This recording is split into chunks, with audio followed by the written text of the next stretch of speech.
Hello friends, स्वागत है आपका आपके अपने लीगल चैनल सोच पर प्रहार में। मैं हूं एडवोकेट सनी शर्मा। दोस्तों, कल मैंने एक वीडियो बनाई थी और उस वीडियो में बताया था कि कैसे कोर्ट ने केवल कुछ आर्ग्यूमेंट्स करने पर सेक्शन 24 एचएमए के अंतर्गत पत्नी का मेंटेनेंस खारिज कर दिया, जीरो कर दिया। अब दोस्तों, जब मैंने वीडियो डाली तो कई सारे लोगों का मैसेज आ रहे हैं कि साहब जजमेंट दीजिए, जजमेंट दीजिए। देखिए, मेन चीज है कि लोअर कोर्ट का जो जजमेंट होता है उसमें पार्टीज का कंसर्न होता है। कोई भी नहीं चाहता कि उसको ऑनलाइन इस प्रकार से सोशल प्लेटफॉर्म पर शेयर किया जाए, क्योंकि आगे के लिए बहुत कुछ होता है, चीजें आगे हाई कोर्ट भी जा सकती हैं, बहुत कुछ होता है, कोई नहीं चाहता। तो अगर उनकी जगह आप होंगे, आप भी ऐसा नहीं चाहेंगे, तो लोअर कोर्ट के जजमेंट इस प्रकार से शेयर नहीं किए जा सकते हैं।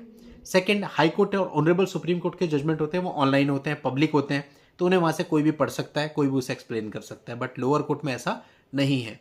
तो जो आपको बताया गया आप उसको समझिए ना, आप फोकस वहां पे कीजिए कि वहां पे रिलीफ मिला कैसे, उसके लिए बंदे ने किया क्या, उस पर तो आप कॉन्सेंट्रेट नहीं करते। जजमेंट लेके क्या करेंगे आप? जब जजमेंट लेके जाते हैं कोर्ट में, कोर्ट कहता है ठीक है देख लेंगे, उससे मतलब नहीं है। जो समझाने की कोशिश की जा रही है उसको समझिए ना। जो पॉइंट की बात है उस पर तो आप ध्यान नहीं दे रहे। जजमेंट की कॉपी चाहिए, क्या कर लोगे? दुनिया भर के जजमेंट पड़े, हजारों जजमेंट पड़े, निकाल लो, डाउनलोड कर लो। हाई कोर्ट के हैं, सुप्रीम कोर्ट के। क्या मेंटेनेंस रोक लिया आपने? मेंटेनेंस कैसे रुकेगा? जब आप चीजों को अच्छे तरीके से फाइट करेंगे, जब आप अपने केस में अच्छे से आर्ग्यूमेंट करेंगे, चीजों को सही तरीके से लेके आएंगे, सही से ऑब्जेक्शन रखेंगे सामने, तब रुकेगा ना। तो जो समझने की चीज है उस पर कॉन्सेंट्रेट कीजिए भाई। कागज के टुकड़ों से कुछ नहीं होने वाला। तो इस प्रकार के जब ज्यादा बार बार मैसेज आने लगे तो अब किसको क्या समझाएं, फिर कमेंट्स ही ऑफ करने पड़े। तो दोस्तों, ये सारी चीजें आपको समझनी है। आप लोग पता नहीं किन चीजों के पीछे भाग रहे हो। जो मुद्दे की चीज है उसको नहीं पकड़ते, उसके पीछे नहीं भागते। आपको हमेशा समझाया भागना किसके पीछे है, उस चीज के पीछे भागना है जिस चीज पर फोकस करके आप सामने वाली पार्टी का मेंटेनेंस कम करवा सकते हैं, शून्य करवा सकते हैं, बस। और आपको मैट्रिमोनियल विवादों के अंतर्गत कहीं भी थकने की जरूरत नहीं है। एक अगली चीज होती है दोस्तों, इस मामले में हमने बहुत सारे लोग देखे, जरा भी पेशेंस किसी के अंदर नहीं है। फट फट फट फट फट फट सब कुछ चाहिए, इतना जल्दी कुछ नहीं होता। अगर किसी भी चीज पर आप समय दे रहे हैं, टाइम दे रहे हैं, तो उसमें क्वालिटी आएगी। कई बार होता है दोस्तों, एक 50 पेज का डॉक्यूमेंट है, किसी ने बोला साहब ये 50 पेज है, इसका एक एक शब्द पढ़ लो और देखो कि इसके अंदर कोई शब्द गलत तो नहीं लिखा गया। वो पूरे 50 पेज बहुत बारीकी से पढ़े गए, एक एक शब्द उसका पढ़ा गया। डेफिनेटली उसमें टाइम लगेगा, हो सकता है पूरा दिन ही लग जाए, हो सकता है एक दिन में पूरा ना हो पाए, 2 दिन लग जाए, 3 दिन लग जाए। लेकिन उसके बाद रिजल्ट आया कि भाई जो हमने पूरा पढ़ा ये करेक्ट है, परफेक्ट है। अगर सामने वाले बंदे को आपने कह दिया कि परफेक्ट है, तो कहेगा आपने तो कुछ किया ही नहीं।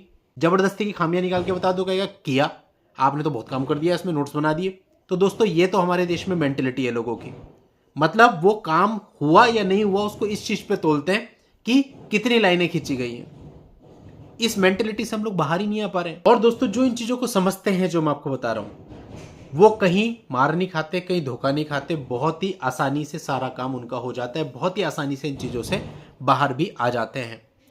अब देखो दोस्तों, मैक्सिमम मैं आपको बता रहा हूं अपनी बात। ठीक है, जजमेंट्स आते हैं, ऑनरेबल हाई कोर्ट के भी आते हैं, ऑनरेबल सुप्रीम कोर्ट के भी आते हैं, लेकिन मैक्सिमम मामलों में उन जजमेंट्स को हम लोग अपने आर्ग्यूमेंट्स के टाइम पे यूज नहीं करते। आप लोग को काफी शॉकिंग लग रहा होगा, लेकिन ये सत्य बता रहा हूं आपको।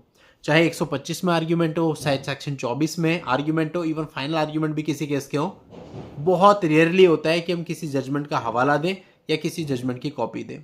केवल मेरिट के बेस पे ही आर्ग्यूमेंट्स करते हैं और जो भी रिजल्ट्स मिलते हैं वो मेरिट के बेस पे ही मिल जाते हैं। तो इतना ज़्यादा आप रिलाय मत करिए इन जजमेंट्स वगैरह पे। ठीक है, आते हैं आपकी नॉलेज के लिए, उस पर वीडियो भी बनाए जाते हैं, वो पब्लिकली साइट्स पर भी पड़े होते हैं, आप पढ़ सकते हैं, वो केवल आपकी नॉलेज के लिए है।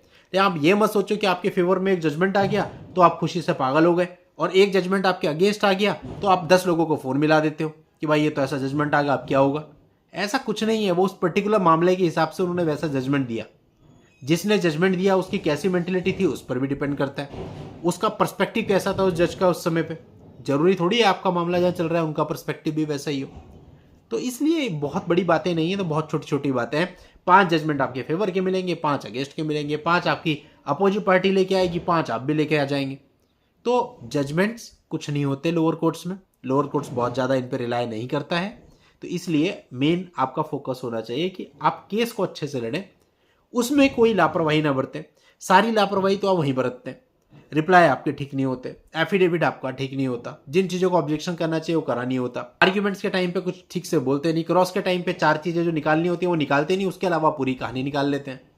तो गलतियां यहाँ हो रही हैं, इनमें सुधार करेंगे तो ऑटोमेटिक सारी चीज़ें सही हो जाएंगी। इनमें सुधार ना करके फालतू की चीज़ों पे टाइम वेस्ट करेंगे अपना, तो केवल टाइम ही वेस्ट होगा, रिजल्ट कुछ नहीं मिलेगा। दोस्तों उम्मीद करता हूँ आपको जो मैंने बताया इसको पॉजिटिवली लेंगे, समझेंगे और इसके आधार पर ही चीज़ों को आगे बढ़ाकर अपने मामलों को लड़ेंगे और उसमें अच्छे रिजल्ट पाएंगे। चलिए दोस्तों, आज की इस वीडियो में इतना ही। नेक्स्ट वीडियो में नई जानकारी के साथ मैं आपसे फिर मिलता हूँ। तब तक के लिए goodbye and thank you for watching. Take care.